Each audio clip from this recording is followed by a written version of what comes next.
Right, section 3 for red light systems, following up and the initial phone call.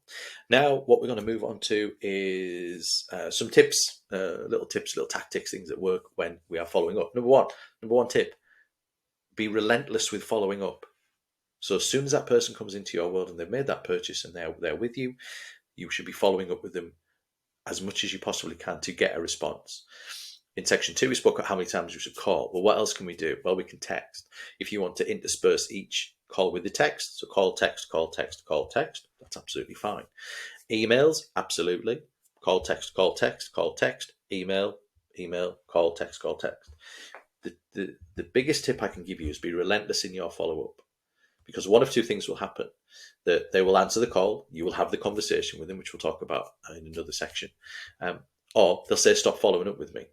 Now, the chances of them saying stop following up with me after they've made a purchase is zero, really.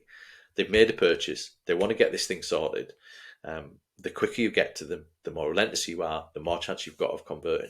Do not ever think by being relentless in following up is that you are harassing or disturbing or bothering people. They expect you to call because they've bought something from you. So, call and text is good. You can even send a text first before you call.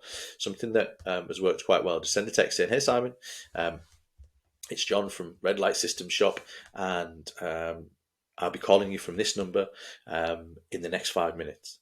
If you are not available to answer the call, I will call you back in 10 minutes.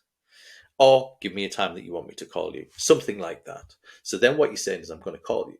There's my number, and you're expecting the call. So try that. But the thing I would say is intersperse methods of communication. So calling them, text, call, text, call, text, call, text, email. Don't just send emails. Don't just send texts. Don't just call. We don't know what people are doing. They might not be able to answer their phone, but they might see a text. They might be more responsive to email. So call, text, call, text, call, text, email, call, text, email. Start to add that in. The more chances you have got of getting hold of them. All right, that is section 3.